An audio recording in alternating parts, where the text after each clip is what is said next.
Hello and welcome to the 5th Beyond Biotech podcast. I'm Jim Cornell from Labiotech.eu and we're halfway through July already. Last week I almost got the wrong number for the podcast, which I've almost done in the past, but the good thing is that I did catch it early, so yes, this is definitely podcast number 5. I'm still allegedly on holiday, but everyone is so tired that it means staying home a little bit more, which inevitably means checking in on work, replying to emails, setting up a few podcast interviews, and just generally playing a bit of catch up. And of course, putting this podcast together, although I have to say I do enjoy that. And the other part of the equation is that, of course, in Scotland you cannot guarantee the weather, so I'm putting this together during the rain. But we do have a forecast for some hot days next week. I'm sure my dog is thrilled. As I mentioned, I have been setting up lots of podcast interviews for next week as well, so hopefully my voice makes it through the week. If not, at least my family won't be subjected to me singing. So instead of me rattling on about nothing in particular this week, as I usually do, I'll tell you who the guests are on the show. We have conversations with Erik Buntinx, CEO and founder of ANeuroTech, Stephen J. Matlin, CEO of Lifelength, and Kees Melief, Chief Scientific Officer at ISA Pharmaceuticals.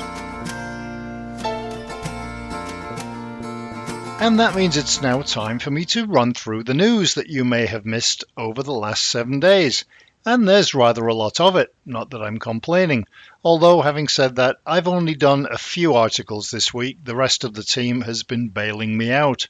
A Boston biotech has received $40 million in Series A funding. GenScript ProBio has entered into strategic partnerships with 2 South Korean companies.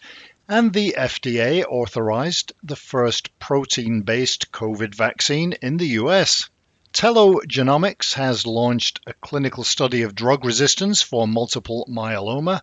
We had an in-depth article on radiopharmaceuticals, and Orthox has got the green light for a knee cartilage repair trial. Sanofi sold 2 portfolios of products to Neurax Pharma. A new report says companies are finding hiring tough, and we took a look at the biggest European biotech investments in June. LegoChem Bioscience signed an agreement with Glycotope to develop a cancer drug. 3P is tackling black fungus, and the first patient has been given a new drug in an HIV trial. AI is being used to perform molecular analysis of biopsies from bowel disease patients. We looked at Foremost's quest to unearth protein degradation targets, and Endogena is studying a treatment for blindness. A new treatment for cancer-associated thrombosis has been fast-tracked by the FDA. We had an opinion piece on precision medicine, and a study shows bleeding episodes are reduced by a new hemophilia drug. You can read all of these and a whole lot more at Labiotech.eu. And so it's to the first of our interviews this week, and we are talking about, among other things, Amplivant technology and cancer with the company ISA Pharmaceuticals. We had a conversation with Kees Melief, Chief Scientific Officer, who can tell us more about the company. Yes, so we are a biotech company that focuses on the development of clinical-grade therapeutic vaccines against cancer and virus diseases. We have a number of targets in development.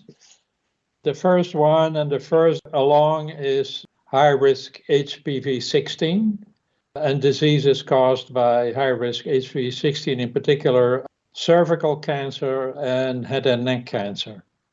A second target that we are about to do clinical trials with is hepatitis B virus. In that case, it's not intended to target cancers caused by the virus, but the virus itself in the persistent virus infection stage, at which time patients still do not have symptoms, but they are at high risk of developing liver cirrhosis, and or liver cancer. And then we have a third product against a non-viral target on cancers called PRAME, PRAME, which is overexpressed in many cancers, including melanomas, triple-negative breast cancers, lung cancers, uveal melanomas, colorectal cancers, and so on. We are interested in that last non-viral target because it seems to be associated with malignant behavior.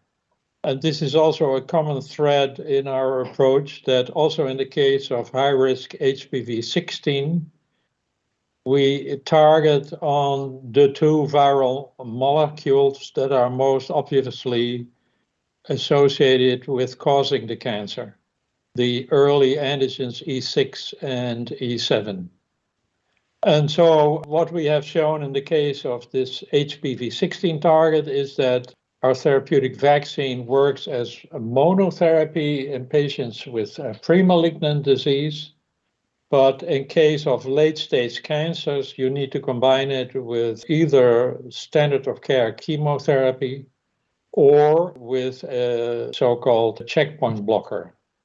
You may be familiar with checkpoint blockers because they are really quite recent blockbusters in cancer therapy. And so could you tell me a little bit about the Amplivent? Yeah, Amplivent is not in itself a target, but it is a proprietary adjuvant we have developed together with the University of Leiden. And it is, in fact, an improved version of PAM3-CIS, which is TLR1/2 ligand. And it has excellent adjuvant activity with synthetic long peptides, which is our platform, vaccine platform, in preclinical activities. And we are going to use it for the first time in the clinic later this year with our hepatitis B virus product. And how does it work? Is it like an immunity boosting? Like all TLR ligands, it essentially stimulates the activation of dendritic cells, which are the main antigen processing and presenting cells in the body. And these dendritic cells, for example, are quite numerous in the skin. So that's one of the possibilities to use Amplivent in the skin. What's this new study that you're about to undertake? Yeah, that's a study that we are going to conduct with the University of Rotterdam, the Department of Gastroenterology. They are specialists in hepatitis B virus diseases and persistent infections. And as you know, these patients with persistent HBV infections are being treated with antiviral drugs. But these antiviral drugs do not clear the virus entirely. And the idea is that if you would combine the antivirals with a vaccine like ours, that you can achieve sterilizing immunity. Because now these patients need to use these antiviral drugs lifelong, which is, of course, not very nice and very expensive. And it would be great if they could be completely cleared of this virus in their livers.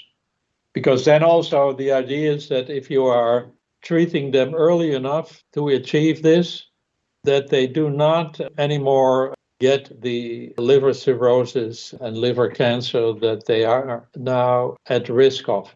So when do you anticipate results from that trial? And we hope to see the first thing we do there is toxicity and immunogenicity tests. So we see how strong the immune responses are that we induce. And as exploratory endpoints, we also look at the effects on the virus. And if it all looks good, if there is no toxicity, good immune responses, and indications of antiviral activity, we will expand the trial. when would you anticipate that we could see this being utilized or approved? Well, of course, if this trial has been completed sometime next year, then we would propose to do a randomized clinical trial which would consist of treating patients with the usual antivirals and or in combination with this vaccine, and then at a given moment stop all treatment and see if the virus does not come back, essentially. How precisely that trial will be conducted depends on further interactions with key opinion leaders in the field and with clinicians and virologists. Because this is a very active field right now with nucleotide analogs as well as SI short interfering RNAs being developed by many different companies. But none of these antivirals so far has been able to really eradicate the virus. You have been working with the US company Regeneron. What's the relationship with them? Yeah, so with Regeneron, we have a collaboration and license agreement regarding ISA 101B, our furthest developed product directed against HPV 16, human papillomavirus type 16. And we are running 3 trials together with them, a double-blind randomized trial in which we compare anti-PD-1 checkpoint blocker alone, and Regeneron's checkpoint blocker is called cemiplimab, versus the same compound, cemiplimab, combined with ISA 101B vaccine. The overall response rate, meaning partial regression or complete regression of disease with a checkpoint blocker alone, ranges from 16 to 20% in patients with recurrent or metastatic head and neck cancer caused by HPV 16. And on the basis of that, in 2016, anti-PD-1 monotherapy was approved for patients with this disease, also including patients with smoking and drinking-induced head and neck cancer without a connection with the virus. But we are focusing on the virus-induced disease because there we see a great opportunity to cause extra clinical activity. And so our primary endpoint is to see an increased overall response rate. We are running a 194 patient trial, of which half of the patients will get the monotherapy with cemiplimab and the other half get the combination therapy.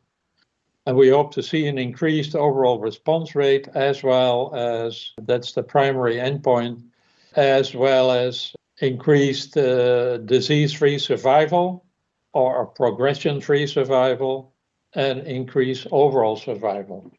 Are there any other assets that you're working on? I was going to say, so the second trial we run is with the same ISA 101B product, is patients with the same disease, HPV 16 positive head and neck cancer, who have failed the treatment with anti-PD-1. So they are getting, after the conclusion that the treatment has failed, they will get now the anti-PD-1 cemiplimab plus the vaccine.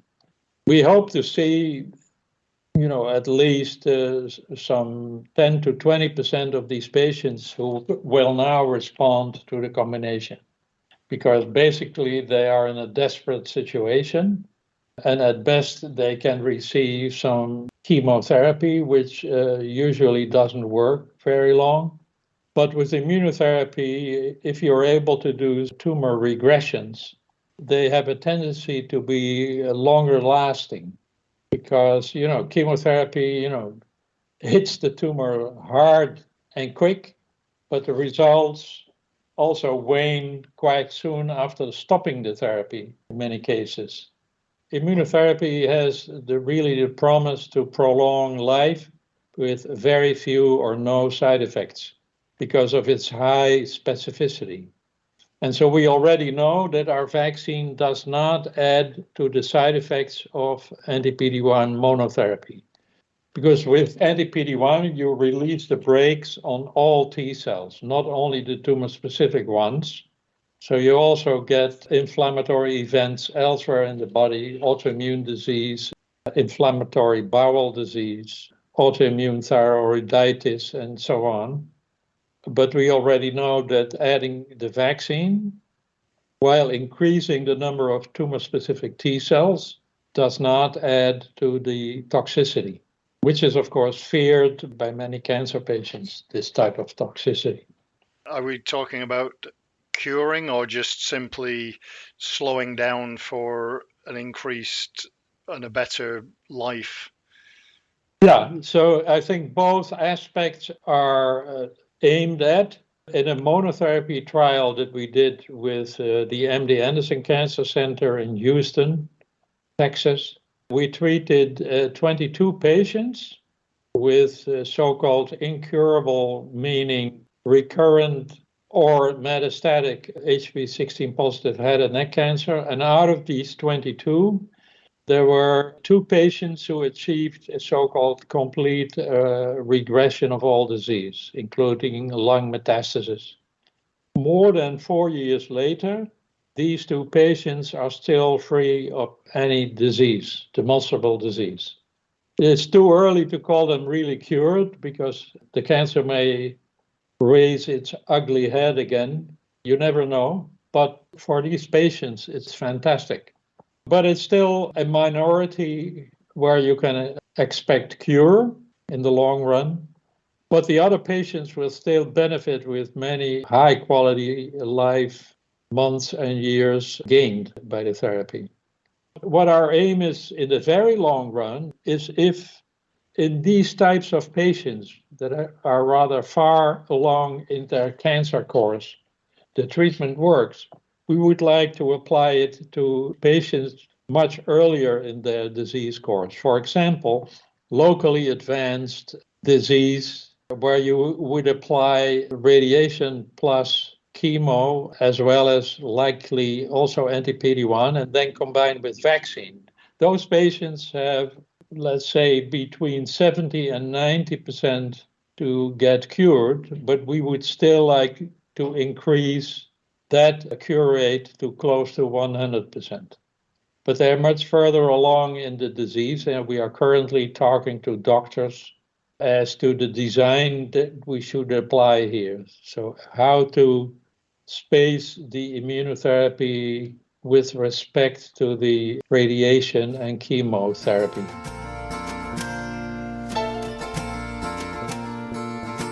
Next, we go to Belgium to chat with the CEO and founder of ANeuroTech, Erik Buntinx. The company has received positive feedback from the FDA on its antidepressant trial, and Erik can tell us more about that trial and ANeuroTech. So I guess the first and most obvious question is if you could tell me a little bit about the company, ANeuroTech. Yeah, so ANeuroTech is my little baby, let's say. I am the founding CEO based on my inventions. So as background, I'm a clinician, a psychiatrist by training. I have been educated in Leuven, Maastricht. There I did a lot of psychopharmacological research.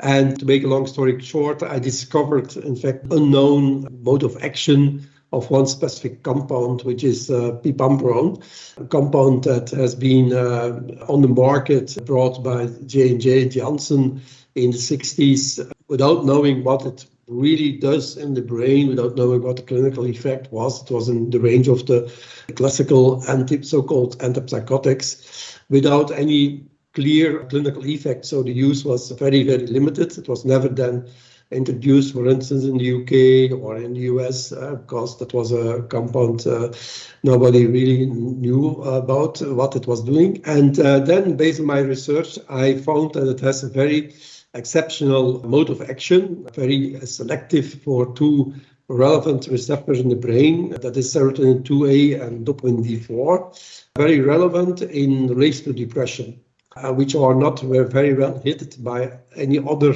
antidepressant and so on. That's the start. Based on that, I developed IP. I have endorsed my own private psychiatric clinic as an outpatient clinic with an associated clinical research. And I did further research on that compound, both in the lab and also in patients. And we found that this drug, when used at a very extremely low dose, not known in the art, 10 times lower than the lowest dose within the SMPC, within the normal prescription, that it gives another effect. It gives an effect in depression, while normally it works bad in depression. And that was the start of my Biotech endorsements. So we developed the drug further in phase 1, did some imaging studies to prove that it has that selectivity, did phase 2, phase 3 studies. In total, we have now 440 patients which have been exposed to low-dose pipamperon or ANeuroTech in depression, and we see a very benign, attractive profile, and that is that we at no safety risk this compound. So if you use it in combination as an adjunctive treatment, you don't have really additional safety problems, nor in the short nor in the long term. In contrary with all the existing adjunctive treatments, its current existing treatments are inducing weight gain, Parkinsonism, etc. And we also induce a 50% higher remission rate, so more people get cured.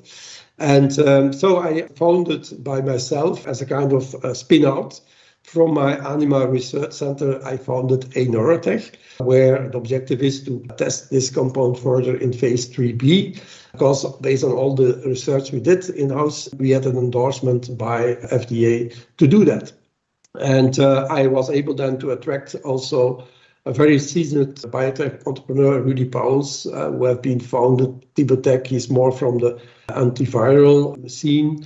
He has been founded Biotech, Biocarters, etc. He's a very seasoned biotech entrepreneur. He, together with me, are bringing ANeuroTech to the field. Yes, that's the story. You mentioned the fact that this is a drug that's already used, but at higher doses. Is that to treat the same thing? No, in the current SMPC, it's indicated for psychotic disorders and related agitation and sleep problems, which is indeed the issue, that it could calm down a little bit acute psychotic patients. But that's because you are then at a high dose that we know now, but they didn't know before. At a high dose, you are hitting receptors such as the histaminergic receptor, adrenergic receptor. So that is how it is used here in Belgium. It is also on the market in Germany, but only by some psychiatrists, because you have also on that high dose quite some adverse events like dizziness, hypotension, because all these receptors are then hit. So let's say the general clinician stays away from that product. And the exceptional thing about this drug is that all the affinity for all these other receptors is more or less the same, except for two. There you have what we call in our terms a PKI, binding affinity, which is more than 8. And that means that if you use it at an extreme low dose, it doesn't hit other receptors except for these two. And by having that, you don't have side effects. You have no sedation. That's also the reason we believe that FDA have supported this development heavily, because if you treat patients, depressed patients, with, in addition, ANeuroTech, you don't have additional sedation. You have the same incident of sedation, which is below 5%, while with any other adjunctive treatment currently, or it is on the market, or it is in development, some data have been published, you always see an enhancement of the sedation in at least 10% or more patients, with also hangover, etc., which impacts then also the functioning. So that's always a very dual situation. And that is seemingly not the case with low-dose pipamperon, and that we can explain based on the science that we have demonstrated. So that makes it very nice, yeah. And does it work on its own, or is it in conjunction with other drugs? Well, we have seen in the phase 3A where we had also an arm where it was used mono, that it works also then. It works better when you add it to an antidepressant. And we have chosen strategically, and that makes also sense, to develop it further based on the buy-in we have from the FDA to further develop as adjunctive treatment for these people who are not responding very well to an initial generic antidepressant. So the paradigm is that's all in every country, I think Western modern country, that the patient in first instance will be treated with a very cheap generic antidepressant. If he's not responding very well, you switch to another, also probably generic. And then, if he doesn't respond very well, what do you do then? Then you add psychotherapy, which is also at a high cost and not always available, or you do something else. And there is where low-dose pipamprone or ANeuroTech is coming in as a very easy to prescribe without any major medical risk to prescribe adjunctive. Yeah, and you try it. It's one day at night, and you try it for a few weeks, and you see what happens. So that means it's a very drug with a very low threshold to be prescribed. And how does it work when it's administered? That is, of course, based on some hypothetical models. But at the end of the day, by blocking the 2A receptor, we know already that you would enhance, in fact, your dopaminergic output in the brain. So there are 2A receptors presynaptic on the dopaminergic neurons. And by blocking these, you can hypothesize that your dopaminergic flow in your brain, that will be enhanced and that you would give you more energy, more drive to function. Yeah, that we think. And also the D4 receptor, it's a receptor, and that's the second thing that we have also now buy-in from the FDA since last week. We know that if you block D4, that this could improve your cognition. And so we have seen also signals that at the same time that are getting better in relation to their depressive feelings, that also, which is often the case, their cognitive impairment is improved.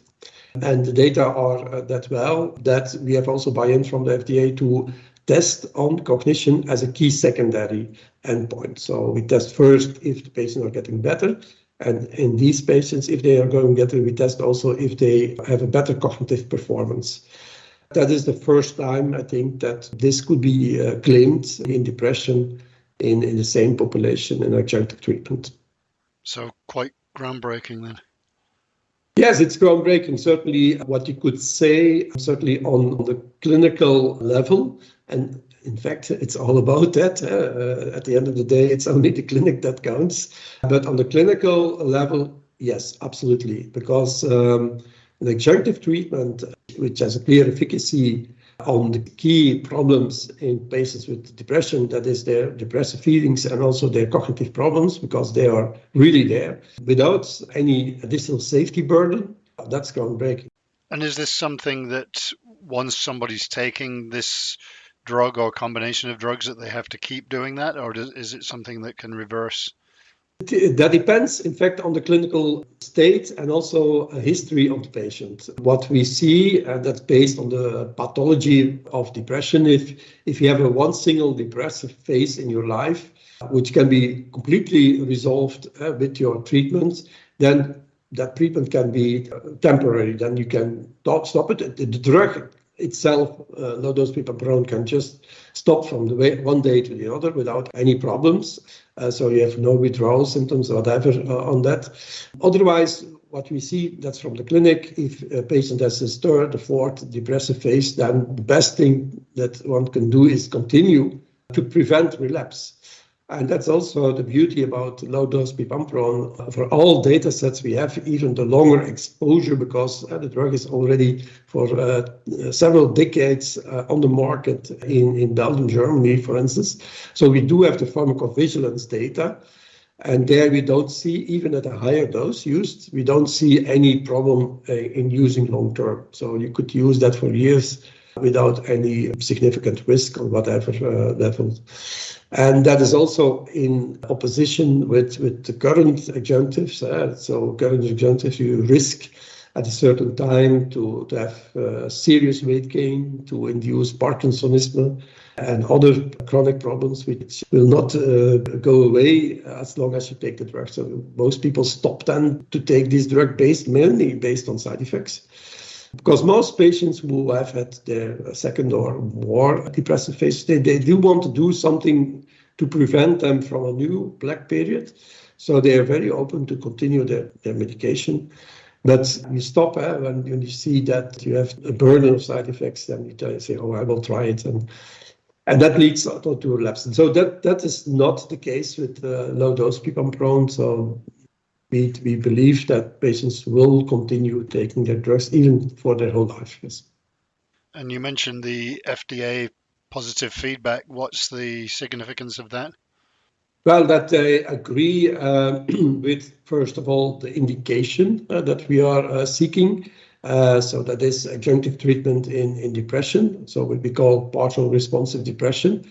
They agree with that. They agree, secondly, with our protocol outlines for a phase 3B study, meaning that if we do test the drug with that protocol and the study would be positive, that data set would be eligible for market approval. So that's very important, and you can do whatever study you want, but if the data are not in line with what your regulatory agency is looking for, well, you cannot get an approval based on this data. So what you couldn't do with the FDA certainly is to submit, but then you have to do that, a protocol design with all the specific elements, and you say, look, if we do it like this and it is positive, the outcome can that serve as an approval with that label. And then they will say yes or no. And in our case, they have said yes. So we know for sure if the study is positive, we get that label. And both in relation to not only improvement of depression in that target population, in the partial responsive depressive patients, but also improvement in cognition. Because you can test a lot, but if you have no agreement with your regulatory, you have no label. And if you have no label, then you cannot sell it for that. That's very, very straightforward. So what's the timeline from here as you move forward? Yeah, so now we have to compile the whole dossier, that all bits and pieces are in place, the full protocol, etc.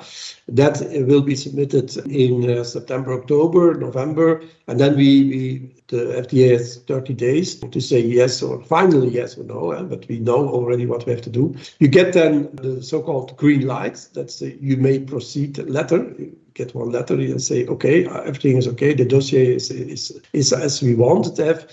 Then we can start, in fact, next year to start with our pivotal trials, or phase 3B studies. And we hope then to have top-line results on the acute efficacy by Q3, Q4 the year after, so that means 2024.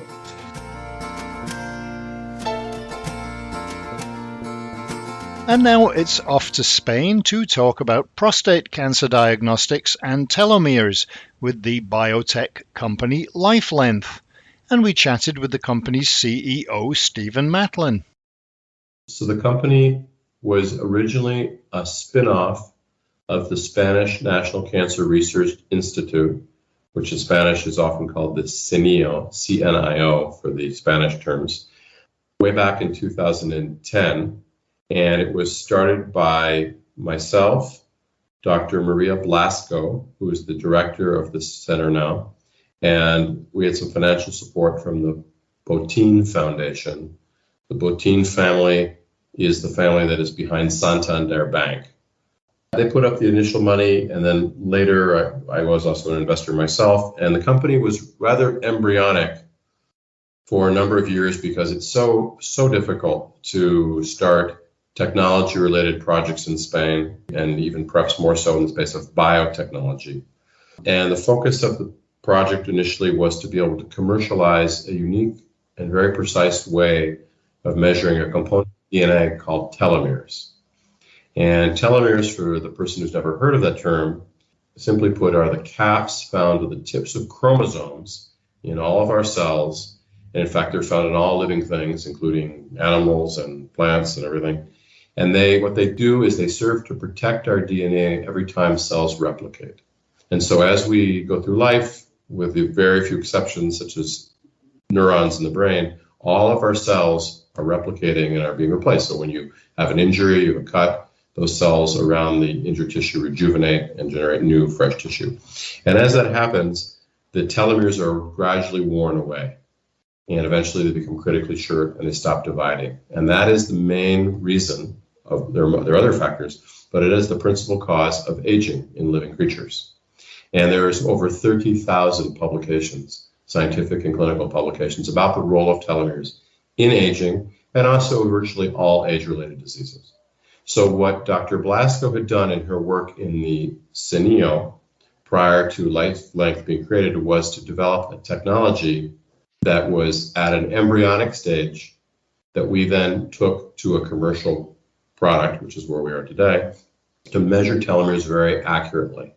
And then has a plethora of clinical and commercial applications that we'll talk about in a moment. So the company, as I said, was embryonic for a number of years. I was never intending to be the CEO. My background is neither as a biologist nor a doctor. My background is in business. I have an MBA from Harvard Business School and worked in investment banking and strategy consulting. And I was really an advisor to the foundation. But since the company didn't have any money, they said, well, why don't you just be the titular head of the business and continue with your own other activities that I have going on. And eventually when we raise capital, you'll be on the board and you can step up from a management role. Well, the company went on, and I thought more and more about the opportunities that I believe that this project represented. And eventually in 2014-15, when we began raising capital, I just kept going and here I am all these years later. So in 2016, the company obtained its first licenses, first from the Spanish Ministry of Health. We got our accreditations as a clinical laboratory. And then we went on to become Spain's only U.S. federal laboratory, which is very difficult to do being outside the United States. And we also achieved a number of other ISO, International Standards Organization certifications related to laboratories. So we are, in fact, today the most accredited laboratory in Spain and the only U.S. federal laboratory in this country.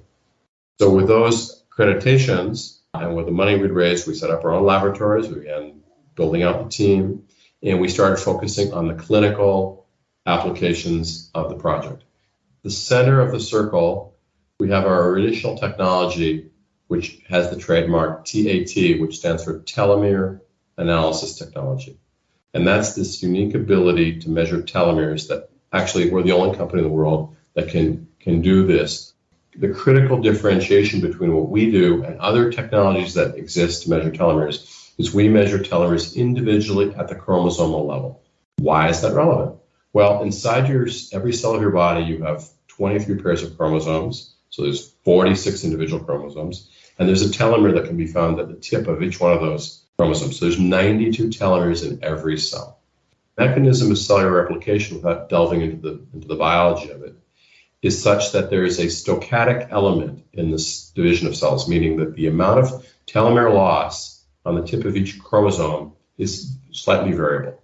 And therefore, what determines if cells can continue to divide are the critically short telomeres within that 92. So it could be that you have an average telomere length, which can be observed with other technologies, but your percentage of critically short telomeres is such that those cells enter into senescence. And the reason they do that, the biological reason that happens, is it's a way for the cell to signal that further replication could cause mutations. Because if you think about the analogy of like the plastic cap you get at the shoelace can now become frayed. So what it says to the cell is stop dividing because you could mutate, and mutations can give rise to incorrect copies of genetic material, which can then turn into a cancer. So measuring telomeres individually is a critical difference. It's a little bit like, as an analogy I use sometimes to explain to people is, if you think about if you're a truck driver and you're driving one of these huge 18-wheel trucks, you've got 18 wheels, and each one of those wheels has a certain amount of pressure inside the tires. If you thought about average pressure, even if you had a flat tire, the average amount of pressure over the 18 tires wouldn't change very much. There's only one out of the 18 is flat, through 17 are fine.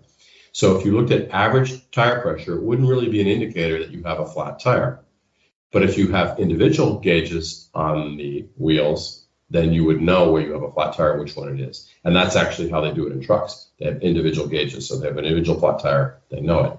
And that's the same here. If you've got one critically short telomere or a few short telomeres, that will stop the cell from dividing. So that's why we have become the world leader in this field.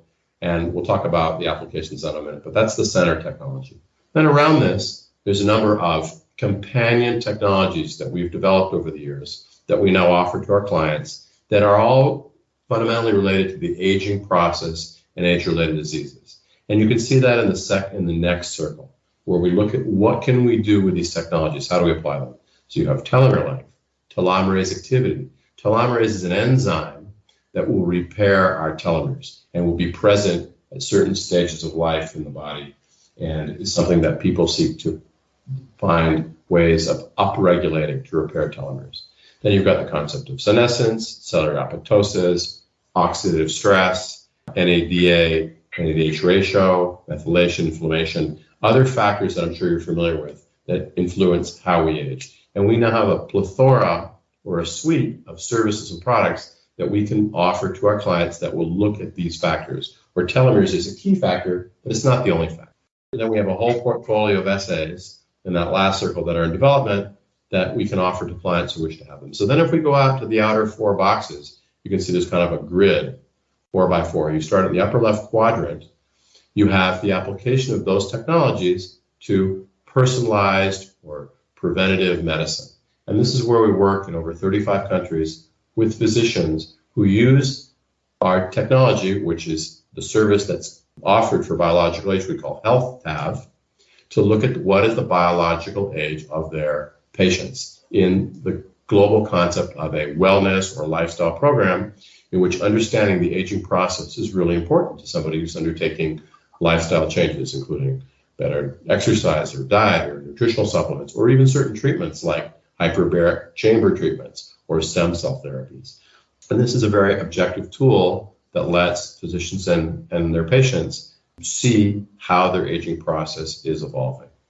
In the lower left box, we have services to industry. So we work for a lot of pharmaceutical supplement manufacturers, nutraceutical manufacturers, you can see a bit of the categories there, who are interested in looking at how a given compound, drug, cosmetic product may or may not influence on cellular aging, senescence, and health in general. And we've done quite a lot of studies now for several hundred companies. There are about 20 publications already by our clients about the results they've achieved with our technologies that they've been able to observe in their products. So it's a way of validating or finding out more about how drugs influence the aging process, or in some cases in oncology. And this will bring us to the third point in a moment. So for example, one area we're working with is working with a couple of pharma companies that have drugs for specific cancers.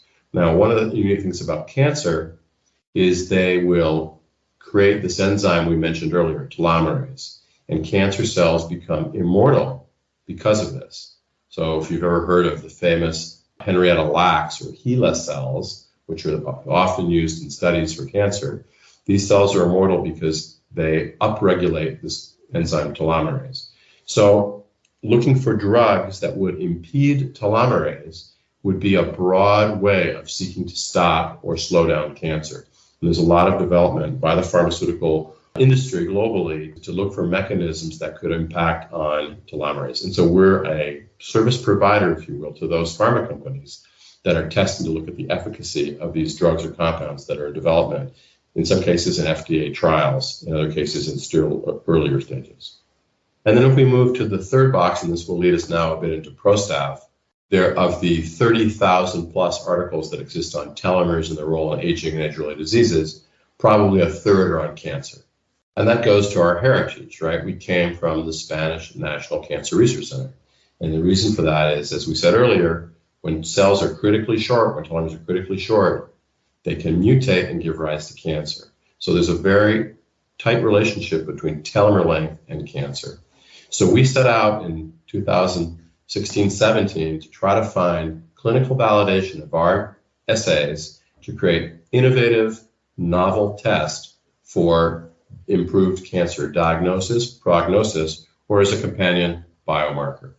And the first product, if you will, or service that we are now able to offer commercially in all the European Union, we've trademarked ProStab, which stands for Prostate Telomere Associated Variables. The little check at the end is supposed to be kind of a stylistic V. And by looking at the telomere associated variables from a blood sample, together with some clinical data from the patient, we are able to discern pretty accurately if a man who has an elevated PSA level, and PSA is the primary test used around the globe today for screening men for prostate cancer, actually has prostate cancer or not. Why is that interesting? Why is that valuable? Well, it turns out that PSA itself, which is a test that's used now for over 30 years, which stands for prostate-specific antigen, it's not a diagnosis of cancer. It's simply a correlation that elevated levels of PSA are more indicative that a man may have cancer. But in fact, when men have elevated PSA levels, which is defined as above 3, the thresholds are 0 to 3, 3 nanograms per milliliter of blood, or above, 3 to 10, and then above. In the 3 to 10 range, typically men will be sent to biopsy. And actually, depending on the country, somewhere between 60% to 80% of the men that have elevated PSA levels are negative in biopsy. You can think about that both as a man and as a business person. You think, wow, there's a test that is wrong between 2/3 to up to 80% of the time. That's not a very good result. But it's been around forever. All the urologists use it. And it's kind of like, yeah, we know it's bad, but what other alternatives are there? So what we did was we set out to say, well, maybe we could use telomeres as a way to discern if, in fact, those men really have cancer or not. And over many years of clinical observational studies, which we've carried out in Spain and the US with 6 hospitals and centers, we've been able to demonstrate that we've created an algorithm, a mathematical algorithm, software that, together with some clinical data from the man, his age, the PSA result, a couple of other data points, and the biological analysis of his blood sample, we can give a score, a risk score, of whether that man likely has aggressive prostate cancer or not. And we can eliminate about 1/3 of the men who are going to undergo biopsy who are going to be negative in biopsy, who in fact do not have prostate cancer and therefore do not need to go through this painful, invasive, and obviously expensive medical procedure. So it's really an improvement over what we've been doing for the last decades. Now, there's lots of other assays out there. This is not something that we've discovered, this medical necessity. There's other companies doing tests, but none of them have really been able to achieve a great deal of adoption. And that has to do with the fact that most of the tests are sort of improvements on PSA. So they've tried to basically improve what existed. It's got a limit on how far you can go. Other tests are based on taking urine samples. Urine samples are not liked by clinicians or scientists because there's a great deal of variability in urine samples. And so having a blood test that has no variability from the patient, no involvement from the patient, and with the data that we have with quite high levels of specificity and sensitivity, and which has now been published as well, we think really will hopefully contribute to what is the most frequent cancer in the world for men, which is prostate cancer. Prostate cancer will affect, depending on the authenticity of the man, about 1 in 6 men in their lifetime. And while it may be true that it's not as devastating in terms of causing death as other cancers like lung cancer, it's certainly not something that you want to have. It may be that you can live with prostate cancer, but quality of life is definitely impinged. We're very happy to have gotten our authorization. The way the authorizations for assays work, different from drugs, is you go to your national FDA, your national federal agency, which in Spanish is called the AEMPS, the Agencia Española de Medicamentos, and you submit all your documentation. We submitted around 2,000 pages of clinical evidence, protocols, software, and we achieved that in April. And that was fortunate because in May, in Europe, there came into force a new regulation called the IVDR regulation, which means that if you didn't have your license before May 26, 2022, all diagnostic companies, all companies developing laboratory tests of any kind in Europe are now required to go through an external audit process. That's because there's been abuse. There's been people who have done that presented tests as being valid and they faked the data or they've manipulated their results. So that, everyone, I think, is in agreement is a good thing. The problem is there's now a backlog of more than 2 years before anybody can come and actually audit you.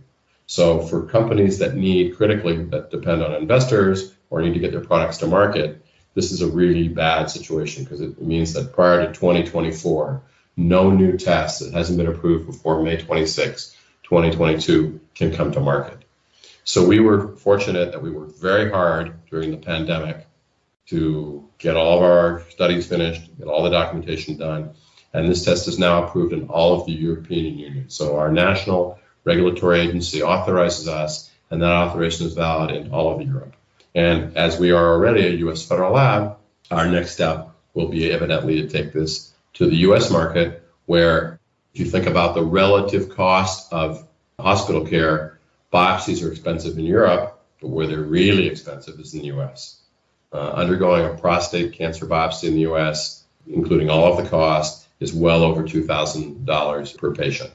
And non-invasive tests that may cost a few $100s, we don't have the final pricing closed. You can see there's a clear clinical benefit, but there's also a very compelling commercial benefit for the payer.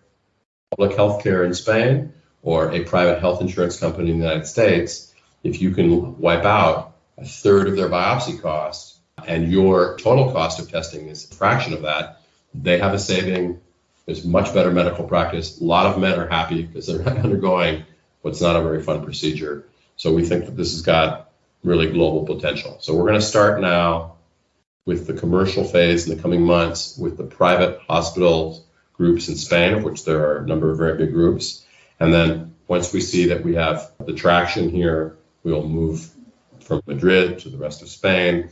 And then we've been working with our advisors and consultants that do studies on what's called market access, which are the markets that are easier to get into. So we probably start then with Portugal and Germany, and then other European, probably the Nordic countries. The Scandinavian countries are also very early adopters of new and innovative technologies.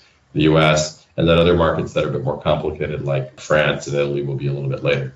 The UK, unfortunately, with Brexit, made things very complicated for itself yet again. And so we need to look carefully about how we'll provide service in the UK, because this is a central service test. So all the blood samples come to our facility in Madrid. This is not a kit. Some people think this is like a kit. No, it's not a kit. We get a blood sample sent in to us. We get some clinical data from the patient, or from the physician rather, and we deliver back electronically to the doctor the result. And the laboratory required to do this requires quite a lot of very complex equipment. So in Europe, the logistics of getting blood samples sent overnight, refrigerated and all that is actually well established and actually fairly cost effective. But UK now, you cannot get blood samples sent from the UK to the European Union that don't go through customs. And customs puts a 24 or 48-hour delay easy on your samples. So currently we don't have a solution for offering the service in the United Kingdom. We're going to have to probably find a partner lab that would be able to do the test for us. And then the final box, and I'll pause too much, is the application. Well, we have other applications in oncology that we're working on, which are not yet products, but we've got a study done in lung cancer. We're working in leukemia and other areas of oncology, again, with the idea of creating either better diagnostic or prognostic tools. And then we have applications for other age-related diseases. And the one that we're most advanced on is infertility. Fertility is also related to age, right? You think about when is someone most fertile. Biologically, men and women hit their peak fertility between 16 and 20 years old. That's biology. That's not condoning or promoting people having children at 16, but that is what biology is. And from 20 years on, gradually and then accelerating, fertility declines in both men and women.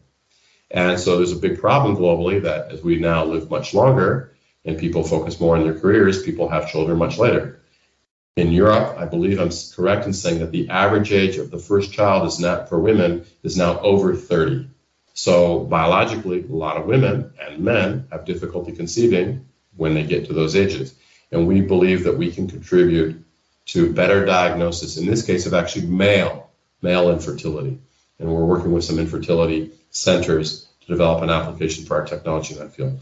And then there are other areas that we haven't had the resources, the money, the time to work on, such as CNS diseases like Alzheimer's and Parkinson's and others.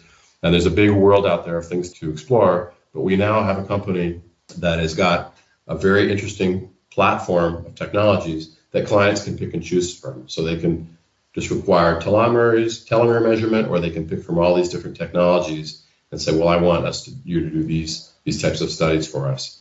That's really an interesting project. I'll just mention as well that during the pandemic, we set up a unit like a lot of laboratories to do COVID testing, to do the PCR testing, which, as you know, has been a requirement for travel for most of the last couple of years. That was very successful. We opened our own clinic in a main street in Madrid, and really nothing to do with anything that we're seeing here, but as a method for providing initially what we thought was like a public service. But then we realized there was actually quite a big business opportunity, and we ended up helping about 500,000 people over the last 2 years. And so we now have a very beautiful clinic in Madrid, which has got it's got the highest rating in Google reviews of any medical clinic in Europe. And that experience will obviously translate to hopefully ProStaff, where, to give you an idea, there's about 4,500 biopsies performed every day between the European Union and the United States, every single day of the year. So if you think about you're doing 4,000 biopsies to maybe diagnose 1,000 positive cases, there's 3,000 men who are undergoing biopsies that actually do not have prostate cancer. So if we get just a small portion of this market and we can help those men and those physicians eliminate some portion of those tests, we'll be very happy to help the medical system and people worldwide, and also obviously as a company to continue to be able to develop successfully the applications of our knowledge and technology and other areas of oncology and medicine. And that's it for another week. It's time for me to hit the road again and go hiking with the family and a reluctant dog. I'll let you know who the guests are for the next podcast, although equally reluctantly, because none of the interviews are done yet. And quite often when I say something that hasn't happened yet, something often goes wrong. But the plan as of right now is for chats with Arch Venture Partners, Mogrify and Poolbeg Pharma. But that may change.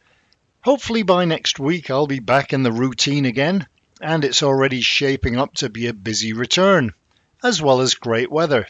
I may have to dig out the fan for the first time in a couple of years, but having said that, that's assuming that I can find it.